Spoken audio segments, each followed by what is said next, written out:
The Sigma Centauri stand had changed everything, but War Commander Thaclon was determined to make humanity pay for their defiance. Standing on the bridge of his flagship, the massive dreadnought destroyer of worlds, he studied reports from across the Zephyrian Empire and did not like what he was seeing. "Commander, resistance movements have begun on 17 conquered worlds," reported his intelligence officer, Sub-Commander Kralvin. "The Aquarans are using biological weapons that dissolve our armor. The Veltari survivors are launching crystal projectiles at our supply convoys. Even the Harmonics are creating sonic weapons that disrupt our communications." Thaclon's four eyes narrowed with rage. Before the humans arrived, conquered species had accepted their fate quietly. Now they were remembering how to fight, inspired by the example of beings who chose death over submission. "What about the Council species?" Thaclon demanded. Kralvin consulted his reports nervously. "The Hive Lords are mobilizing their reserve fleets. The Nebula Collective has stopped their tribute payments and begun attacking our forward bases. The Saros Federation has declared their trade agreements void." Thaclon smashed his clawed fist against the command console. The humans had done more than win a battle. They had shown the galaxy that the mighty Zephyrian Empire could be resisted. "Commander, prepare the planet killer weapons," Thaclon ordered. "If these inferior species want to fight, we will show them the price of defiance. We will begin the final cleansing." Meanwhile, Admiral Stevens was meeting with the leaders of the growing resistance in a secret base hidden in an asteroid field. The survivors of dozens of species had gathered here to plan their desperate last stand against Zephyrian tyranny. "Admiral, our intelligence reports that the Zephyrians are deploying planet-killer weapons," said Dr. William Foster, humanity's leading expert on alien technology. "These devices can render entire worlds uninhabitable for thousands of years." Jake studied the tactical displays showing Zephyrian fleet movements across the galaxy. "How long do we have before they begin using these weapons?" Dr. Foster checked his calculations. "Maybe 2 weeks before they start systematically destroying every world that has shown resistance. They are calling it the final cleansing." Jake looked around the room at the representatives of a dozen species. These beings had lost everything to the Zephyrians, but they still refused to give up hope. "Ladies, gentlemen, and fellow beings, we all know that conventional warfare cannot stop genocide on this scale." He walked to the center of the room where a holographic display showed the current state of the galaxy. Red zones marked Zephyrian-controlled space, which now covered nearly half of known civilization. "Dr. Foster, tell them what you have discovered about the Zephyrian hybrid army." Foster activated new displays showing detailed analysis of captured enemy forces. "The Zephyrians have created an army using technology and biology stolen from every species they have conquered. But this hybrid approach has created a critical vulnerability." He highlighted genetic markers and technological interfaces throughout the enemy forces. "Every hybrid soldier contains DNA and technology from enslaved species. If we can find a way to reach the original personalities buried inside these hybrids, we might be able to turn the Zephyrian army against itself." Captain Jennifer Liu, Jake's most experienced special operations officer, studied the technical data with growing excitement. "Admiral, are you suggesting we try to liberate the Zephyrian Empire by capturing it instead of destroying it?" Jake nodded. "Captain Liu, I am suggesting we do what humans do best. Change the rules of the game completely." Over the next 10 days, the most audacious military operation in galactic history took shape. Instead of trying to defeat the Zephyrian Empire through traditional warfare, humanity would attempt to capture control of their entire hybrid army simultaneously. The plan required precision timing across 17 different star systems. Captain Liu would lead commando teams to capture Zephyrian command centers, while Dr. Foster's scientists used broadcast technology borrowed from the Harmonics to reach the suppressed personalities within millions of hybrid soldiers. "The psychological profiles are clear," explained Dr. Sarah Kim during the final mission briefing. "The hybrid soldiers retain memories and emotional connections to their original species, even though these have been buried under Zephyrian conditioning. If we can break that conditioning all at once, the results should be spectacular." Jake looked around the room at the volunteers who would carry out this impossible mission. humans, harmonics, surviving Veltari and Aquarans, even some council species who had finally found their courage. They were outnumbered 1,000 to 1, but they had something the Zephyrians could never understand. They were fighting for each other. Operation Final Chapter begins in 6 hours, Jake announced. Remember, we are not just trying to win a war. We are trying to save everyone in this galaxy, including our enemies. The operation began with simultaneous strikes on 17 Zephyrian command centers scattered across their empire. Captain Liu's teams used every trick humans had learned about unconventional warfare, supported by alien allies who brought their own unique abilities to the fight. On the fortress world of Zeph Prime, Commander Alex Turner led his team through underground tunnels carved by Veltari crystal technology. Remember, we need to capture the command center intact, not destroy it, he whispered to his mixed human and alien squad. Above them, Colonel Nancy Green's Marines were creating a diversion by attacking the main Zephyrian base using harmonic sound weapons. The noise and confusion allowed Turner's team to reach the central command facility undetected. Similar scenes played out across the galaxy as human-led teams infiltrated the most heavily defended installations in Zephyrian space. They succeeded not through superior firepower, but through superior cooperation between species that had learned to trust each other. The critical moment came when all 17 command centers were captured simultaneously. Dr. Foster's team activated their master broadcast, sending a carefully crafted signal to every hybrid soldier in the Zephyrian Empire. The signal contained memory fragments and emotional triggers designed to awaken the buried personalities within the hybrids. Veltari crystal songs, Aquaran healing, frequencies, harmonic resonance patterns, and human concepts of freedom and dignity. The effect was immediate and devastating to the Zephyrian leadership. Across their empire, millions of hybrid soldiers suddenly remembered who they had been before their enslavement. Veltari hybrids turned their crystal weapons against their Zephyrian officers. Aquaran bio-soldiers used their healing abilities to free other prisoners. Harmonic hybrids created sonic disruptions that disabled Zephyrian equipment. War Commander Thakkalon watched in horror as his own flagship crew turned against him. "Impossible," he snarled as former slaves overpowered his guards. "The conditioning cannot be broken." Captain Liu, who had personally led the assault on the flagship, faced the Zephyrian commander in his own bridge. "You made one critical mistake, Thakkalon. You thought you could steal the best of other species without understanding what made them great in the first place. In a single day, the unstoppable Zephyrian Empire collapsed, as their own hybrid army became their executioners. But the real victory came in what happened next. Colonel Green, now leading the occupation forces, did not seek revenge against the defeated Zephyrians. Instead, she began the massive task of helping freed species reclaim their worlds and rebuild their civilizations. "The war is over," she announced to the galaxy. "But the peace begins now." The new Galactic Council that emerged from the ashes of the old was fundamentally different. The price of peace, they had learned, was eternal vigilance. Never again would civilized species stand by while evil consumed the innocent. Humanity had earned the right to stand as guardians of this new galaxy, not through conquest but through sacrifice. They had shown that when others start conflicts, humans write the final chapter, and they always write it in favor of those who cannot defend themselves. Years later, when young beings of all species learned about the Zephyrian War, they would remember one simple lesson. The strongest warriors are not those who fight for themselves, but those who fight for others.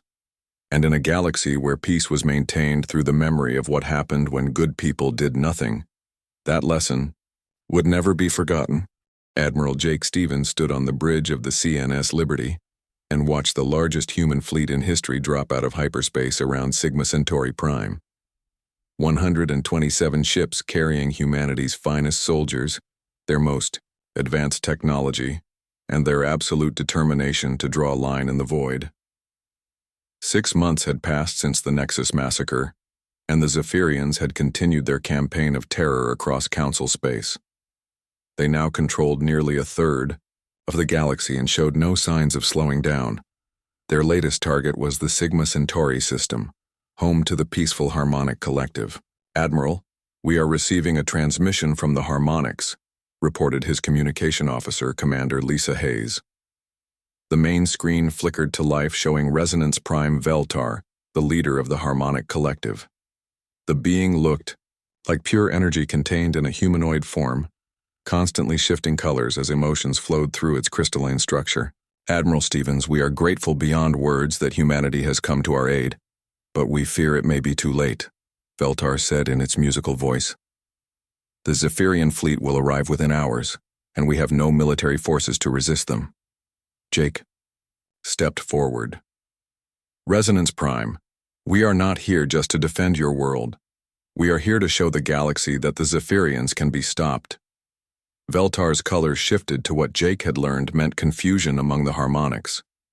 "Admiral, we have studied your species' military capabilities.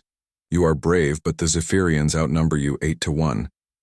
How can you possibly succeed where entire civilizations have failed?" Jake smiled grimly. "Because we fight differently than everyone else." "Captain Michelle Brown, begin landing operations immediately. Commander Chris Martinez, I want those defensive installations online within 6 hours." As human ships began landing on Sigma Centauri Prime, Jake explained his strategy to the confused Harmonics. "Your people can convert sound into matter, correct? Well, Captain Brown's Marines are going to teach you how to convert sound into weapons." On the planet's surface, Captain Brown was already working with groups of Harmonics to weaponize their unique abilities. The energy beings had spent millennia perfecting the art of creating beautiful objects from pure sound waves. Now they were learning to create very different kinds of objects. "Focus the harmonic frequency on this target," Brown instructed a group of young Harmonics. "Instead of creating art, you are creating a projectile that can pierce Zephyrian armor." The Harmonics were quick learners, and soon they were producing crystalline spears and explosive charges from nothing but coordinated sound. Brown realized that humanity had found the perfect partners for a new kind of warfare. Meanwhile, Commander Martinez was working with Harmonic engineers to integrate their technology with human defensive systems. "If we can channel your sound-to-matter conversion through our shield generators, we can create barriers that rebuild themselves faster than the enemy can destroy them." The work was interrupted when Jake's tactical officer reported the arrival of the Zephyrian fleet. "Admiral, 43 enemy warships just dropped out of hyperspace. They are moving into attack formation." Jake looked at his outnumbered fleet and felt the familiar calm that came before battle. "All ships, this is Admiral Stevens. Today we teach the galaxy that some things are worth fighting for, no matter the odds." The Zephyrian commander broadcast the usual surrender demand, but this time something was different. War Commander Thaklon seemed surprised that any species had bothered to resist. "Human vessels, you will withdraw immediately or be destroyed. Your presence here violates Zephyrian territorial claims." Jake opened a channel to the entire Zephyrian fleet. "War Commander Thaklon, this is Admiral Stevens of the Human Defense Force. The only thing being violated here is every principle of civilized behavior. If you want this system, you will have to take it from us." The battle began with the Zephyrians, expecting another easy victory. They had conquered dozens of worlds using the same tactics, overwhelming firepower followed by systematic slaughter. But when their first wave hit the human defensive line, they discovered something they had never encountered before. The humans fought back, not just with weapons and ships, but with tactics the Zephyrians had never seen. Captain Kelly Adams led her fighter squadron in an attack pattern that seemed suicidal, until the Zephyrians realized they were being herded into a trap. Commander Daniel White's Marines used guerrilla tactics on the planet's surface, hitting supply lines and disappearing before the enemy could respond. But it was the integration of human and harmonic abilities that truly shocked the Zephyrians. Harmonic sound weapons created from human tactical concepts proved devastating against enemy armor. Human shield technology enhanced by harmonic matter creation made their defensive positions nearly impregnable. "Admiral, the Zephyrians are requesting reinforcements," reported Jake's intelligence officer, Major Robert Kim. "They have never had to call for help during a planetary assault before." Jake watched his tactical display as more human and harmonic forces coordinated their attacks. "Good. Let them learn what it feels like to be surprised. The siege of Sigma Centauri lasted 3 weeks, longer than any Zephyrian campaign in their history. Every day brought new innovations as humans and harmonics learned to fight together. Every night brought new Zephyrian casualties as human special operations teams struck targets the enemy thought were safe. Colonel White's ground forces showed the Zephyrians something they had never experienced. Soldiers who fought not just for survival, but for an ideal. Human Marines would sacrifice themselves to save harmonic civilians they had known for only days. Harmonic engineers would risk their lives to keep human weapons functioning. The enemy does not understand this cooperation, observed Veltar during one of the daily strategy meetings. They fight only for conquest and dominance. They cannot comprehend beings who fight for others. Captain Brown nodded as she studied casualty reports. That is their weakness. They are used to fighting scared civilians and unprepared militaries. They have never fought people who refuse to be victims. On the 15th day of the siege, Captain Adams led a desperate assault on the Zephyrian command ship. Her mission was not to capture it, but to broadcast a message across all Council frequencies. As her fighter squadron broke through the enemy defenses, she opened a channel to the entire galaxy. This is Captain Kelly Adams of the Human Defense Force, broadcasting from the Sigma Centauri system. For 6 months, the Zephyrians have terrorized peaceful species while the rest of the galaxy cowered in fear. Today, humanity stands with the harmonics to show you that resistance is possible. Her voice carried over the sounds of battle as Zephyrian fighters tried to stop her transmission. We are not stronger than the Zephyrians. We are not more numerous. But we are fighting for something they cannot understand. We fight for the right of peaceful beings to exist without fear. We fight for the idea that civilized species should protect each other. Adam's ship took heavy damage as she continued broadcasting. To every species listening to this message, this is what resistance looks like. This is what it means to stand up for others, instead of hiding behind neutrality and fear. The transmission ended when Adam's fighter was destroyed, but her message had been heard across the galaxy. For the first time since the Zephyrian campaign began, some species started to remember what they had once been, before centuries of peace made them forget how to fight. The siege ended on the 21st day, when Zephyrian reinforcements finally arrived and overwhelmed the human defensive positions. Jake ordered a fighting withdrawal, saving as many human and harmonic lives as possible. Sigma Centauri Prime fell to the invaders, but something fundamental had changed. For the first time in their campaign, the Zephyrians had been hurt. They had lost ships, soldiers, and most importantly, their reputation for invincibility.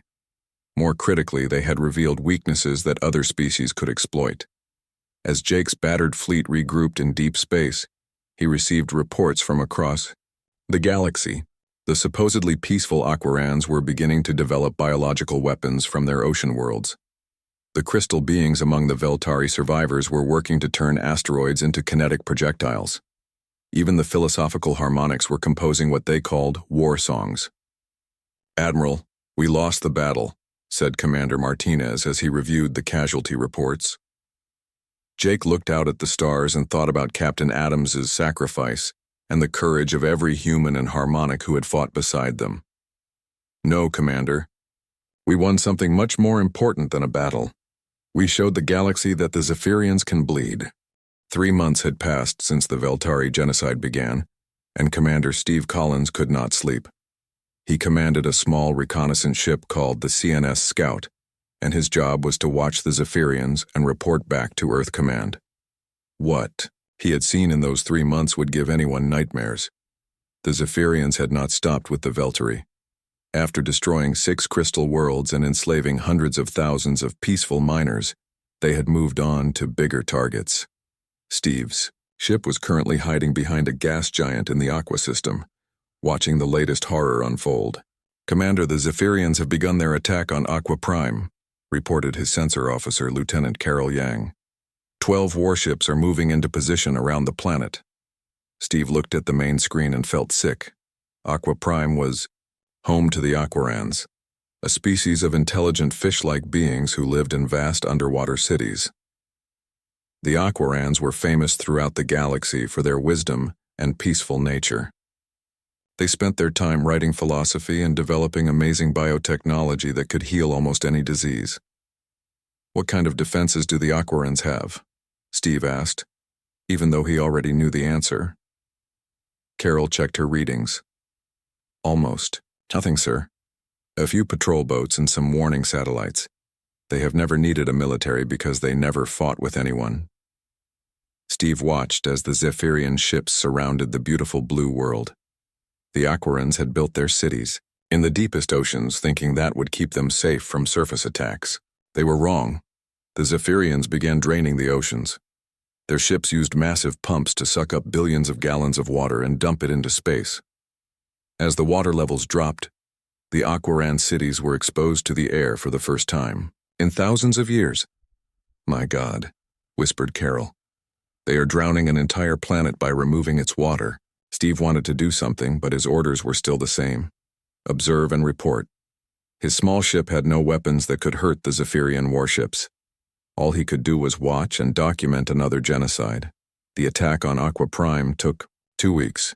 The Zephyrians systematically drained every ocean while capturing millions of Aquarans. The fish people could not survive long in air, so the invaders kept them in water tanks like pets. Steve realized they were being saved for slave labor, just like the Veltari had been. When the attack was over, Steve sent his report back to Earth and received new intelligence that made everything worse.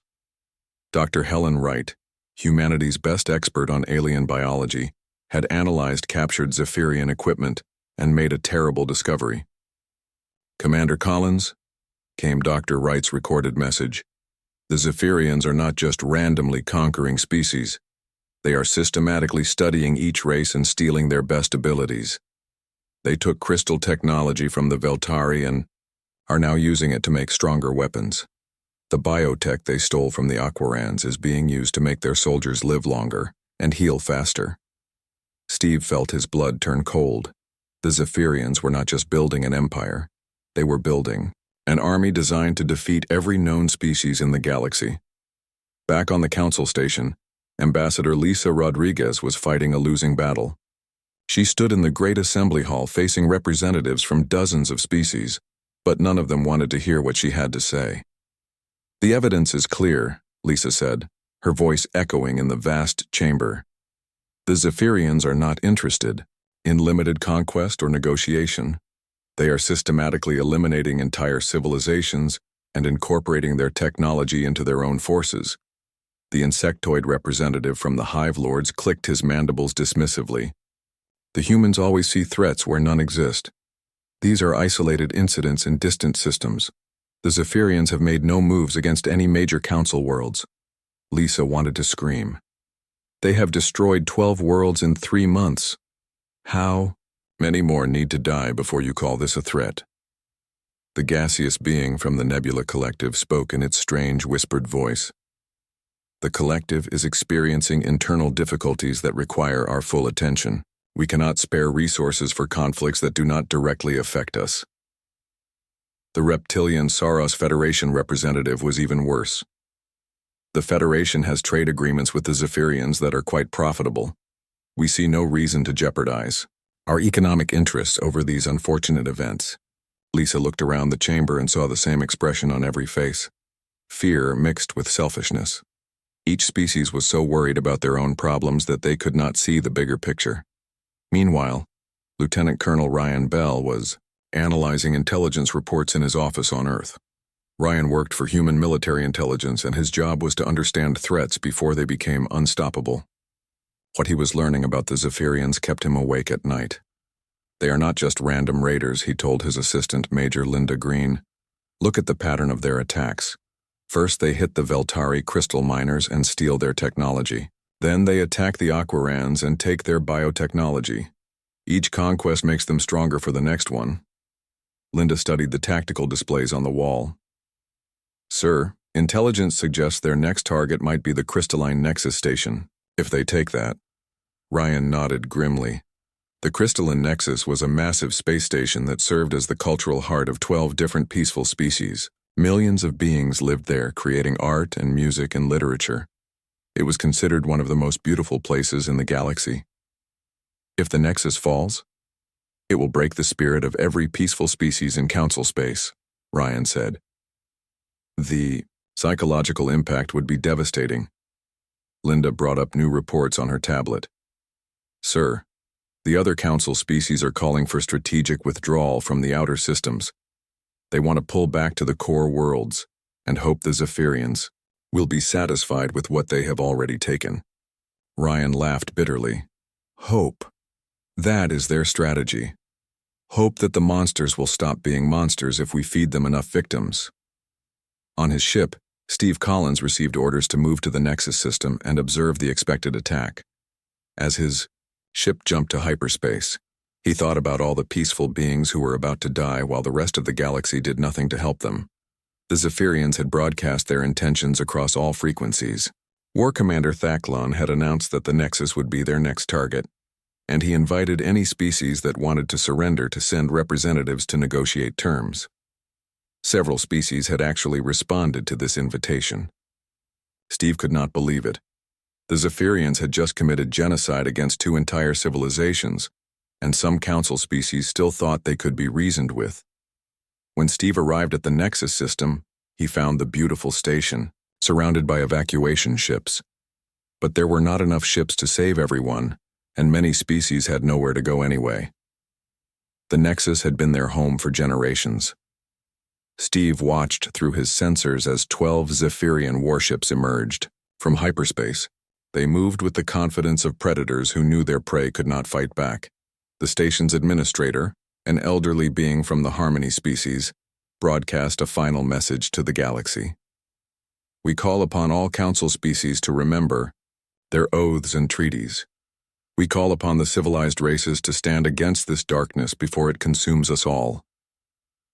The message was ignored by everyone except the humans. Earth's government was still debating what to do, but Steve could see that debate time was running out. Soon there would be nothing left worth saving. As the Zephyrian fleet closed in on the crystalline Nexus, Steve realized he was about to witness the moment when the galaxy's long peace finally died. After this, there would be only 2 kinds of species left, those who served the Zephyrians and those who were extinct. He began recording everything, knowing that someone needed to document this tragedy. Someday, if anyone survived to read his reports, they would know exactly how the galaxy's greatest civilization fell apart while its supposed protectors watched and did nothing. Captain Lisa Park gripped the arms of her command chair as the CNS Defiant shook under enemy fire.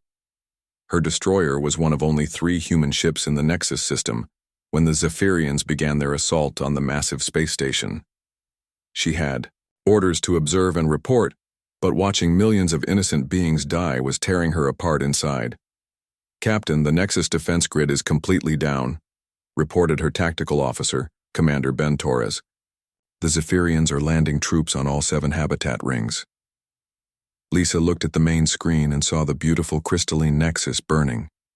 The station was like a work of art, with flowing curves and bright colors that reflected the creativity of the 12 species who lived there. Now Zephyrian fighters were swarming around it like angry insects, destroying everything they touched. Sir, we are receiving surrender broadcasts from the station, said her communication officer, Lieutenant Karen Bell. The civilian leaders are begging the Zephyrians to spare the children and elderly. Lisa knew what would happen next because she had read the reports from the Veltari and Aquaron attacks. The Zephyrians would pretend to accept the surrender, then sort the prisoners by usefulness. The strong would become slaves. The weak would be killed immediately. The children would be raised as soldiers for the Zephyrian Empire. Captain, War Commander Thacklon is broadcasting on all frequencies, Karen said with a sick expression on her face. The alien's harsh voice filled the bridge. Citizens of the Nexus, you will surrender all technology and submit to processing. Those who resist will be executed. Those who comply will serve the Empire. This is the fate of all inferior species. Lisa had heard enough. Ben, are there any Council ships in the system? Ben checked his sensors and shook his head. No, sir.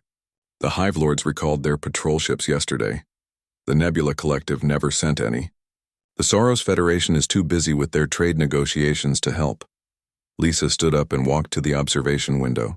In the distance, she could see escape pods launching from the Nexus, but Zephyrian fighters were shooting most of them down. The few that escaped were being captured by transport ships. "Captain, we have a problem," Ben said quietly. "3 Zephyrian cruisers are moving toward our position. I think they want us to leave." Lisa made a decision that would haunt her for the rest of her life. "All power to engines. We are getting out of here, but we are taking as many survivors as we can carry." For the next hour, the Defiant raced through the battle zone, picking up escape pods and damaged civilian ships.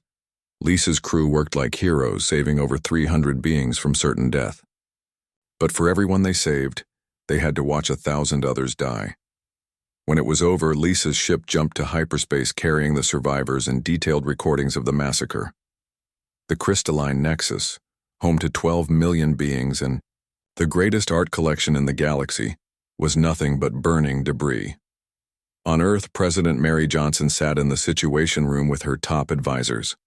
The recordings from the Nexus attack were playing on the main screen, and everyone in the room looked sick. "How many casualties?" asked General Patricia Stone, the head of Human Defense Forces. Admiral Kane answered grimly.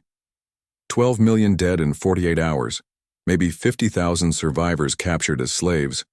The Zephyrians broadcast the entire massacre to every council world as a warning. Secretary of State Robert Clark shifted uncomfortably in his chair. "Madam President, we still have diplomatic options. Perhaps if we offered the Zephyrians a trade agreement." General Stone slammed her hand on the table. "Trade agreement? They just committed genocide against 12 species and you want to offer them trade deals." President Johnson held up her hand for silence. "What is the Council's response to this atrocity?" Admiral Kane pulled up a new report. "The Hive Lords are withdrawing all their fleets to defend their homeworld only. The Nebula Collective has begun formal negotiations with the Zephyrians, offering tribute in exchange for being left alone. The Soros Federation issued a statement calling the Nexus attack regrettable but understandable." Johnson closed her eyes. "In other words, every species is abandoning the mutual defense treaties and trying to save themselves." Dr. Sarah Kim, the government's expert on alien psychology, spoke up from the far end of the table. "Madam President, I have been studying Zephyrian behavior patterns based on all available intelligence. I believe I understand their ultimate goal." Johnson nodded for her to continue. "The Zephyrians do not want to rule the galaxy," Dr. Kim explained. "They want to own it. Every other intelligent species represents competition for resources and territory. Their plan is complete extermination of all non-Zephyrian life forms." The room fell silent. General Stone was the first to speak. "You are saying there is no negotiation possible, no surrender terms, no way to coexist?" Dr. Kim nodded. "Based on their actions and communications, yes. They view all other species as temporary obstacles to be eliminated. The lucky ones become slaves for a few generations. Before being disposed of, the rest die immediately." President Johnson stood up and walked to the window overlooking Washington, D.C. Outside, people were going about their normal lives, not knowing that their government was deciding the fate of humanity and possibly the entire galaxy. "What are our military options?" she asked without turning around. General Stone consulted her tablet. "Madam President, we have the largest human fleet in history ready for deployment. 200 ships, 50,000 Marines, and our most advanced weapons. But we would be fighting alone." Johnson turned back to face the room. "Alone against how many Zephyrian ships?" Admiral Kane answered reluctantly. "Intelligence estimates, over 800 warships plus captured vessels from conquered species. They also have unlimited slave labor to build more ships and weapons." The numbers were overwhelming. Secretary Clark tried one more time to find a diplomatic solution. "Perhaps if we contacted the Zephyrians directly and offered Earth surrender, they might allow some humans to survive as slaves." Everyone in the room stared at him. President Johnson's voice was ice cold when she responded. "Mr. Secretary, are you seriously suggesting that we betray our principles and abandon our allies to save our own skins?" Clark looked uncomfortable, but pressed on. Madam President, we have a responsibility to the human race. If we fight, we will lose and everyone dies. If we surrender, at least some might live. General Stone stood up and faced Clark directly. Some might live as slaves. You mean, working in mines and factories until they die of exhaustion? Watching their children taken away to be raised as Zephyrian soldiers? Is that really better than dying free? President Johnson looked around the room at each of her advisors. These were smart people who had dedicated their lives to serving humanity, but they were facing a choice that no government should ever have to make. Dr. Kim, in your professional opinion, what happens to humanity if we do nothing? Dr. Kim did not hesitate. The Zephyrians will finish conquering the Council species, then turn their attention to Earth. We might delay the inevitable by a few years, but the end result will be the same: extinction or slavery. Johnson sat back down and was quiet for several minutes. When she finally spoke, her voice was steady and determined. Ladies and gentlemen, every species in this galaxy is about to learn what happens when good people do nothing in the face of evil. The Council species chose to protect themselves rather than stand together. Now they are being destroyed one by one. She looked directly at each person in the room. Humanity will not make that mistake. If we are going to die, we will die fighting for something greater than ourselves. If we are going to survive, it will be because we became something the galaxy has never seen before. General Stone smiled for the first time in days. What are your orders, Madam President? Johnson stood up again and her voice carried the weight of history. Mobilize every ship, every soldier, every weapon we have. Send a message to all surviving Council species that humanity stands ready to honor our treaties and defend the innocent. Admiral, Kane looked concerned. Madam President, the other species have already abandoned us. We will be fighting alone. Johnson nodded. Then we will show the galaxy what it means to stand alone for what is right. The Zephyrians think they can terrorize the universe into submission. They are about to learn that humans do not terrorize easily. Captain Jake Morrison stood on the bridge of the CNS horizon and watched the stars through the main screen. His ship had been patrolling the outer rim for 3 months now, and nothing interesting had happened until today. The communication officer turned to him with a worried look on her face. Captain, we are getting distress signals from the Kepler mining colonies, she said. Multiple signals, sir. They sound really bad. Jake walked over to her station and listened to the crackling voices coming through the speakers. The voices belonged to the Veltari, a peaceful race of beings that looked like living crystals. They had been mining rare minerals in the Kepler system for over 50 years and never caused trouble for anyone. This is Colony 7, came one weak voice. We are under attack. Ships everywhere. They are destroying everything. Please help us. Another voice broke through the static. Colony 3 here, the Zephyrians came out of nowhere. Our shields are down. They are landing troops now. Oh no, they are coming through the doors. The transmission ended in a burst of noise. Jake felt his stomach tighten. The Zephyrians were a warrior race from the far edge of the galaxy. They had a strong military and a bad reputation for taking what they wanted from weaker species. Lieutenant Amy Foster, get me a tactical report, Jake ordered his weapons officer. Amy was young but smart and always gave him straight answers. Amy worked at her console for a few minutes, then turned back to him. Sir, I am reading 17 Zephyrian warships in the Kepler system. They have surrounded all 6 Veltari colonies. From what I can see, they are not just attacking random targets. This looks like a planned invasion. Jake thought about this. News. The Veltari were members of the Galactic Council just like humans were. That meant they had treaties and protection agreements with other Council species. But where were those other species now? Contact the Council station, Jake told his communication officer. I want to know what the other species are doing about this attack. The answer came back quickly, and it was not good news. The insectoid hive lords had declared neutrality and pulled their ships back to their own space. The gaseous beings called the Nebula Collective said this was not their fight. Even the reptilian Saurus Federation refused to send help, claiming they needed to protect their own trade routes. Amy looked up from her station again. Sir, I am getting reports from 3 more Veltari worlds. The Zephyrians are hitting them, all at the same time. This is not just about the mining colonies. They are going after the entire Veltari civilization. Jake walked back to his captain's chair and sat down hard. He had served in space for 20 years and seen many conflicts, but this felt different. The other council species were supposed to help each other when attacked. That was the whole point of the mutual defense treaties they had all signed. His communication officer spoke up again. "Sir, we have an incoming message from Admiral Peter Kane on Earth."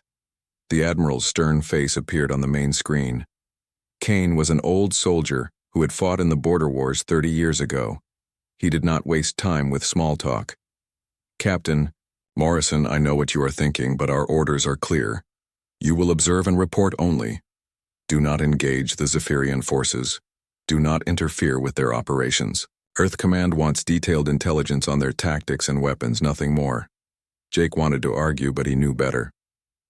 "Understood, sir. What about the Veltari? Are we just going to let them be wiped out?" Kane's expression did not change. "Ambassador Lisa Rodriguez is fighting for them in the council chambers right now. But the other species seem to think this is just another territorial dispute. They are not taking it seriously." The transmission ended, and Jake stared at the empty screen. He turned to Amy.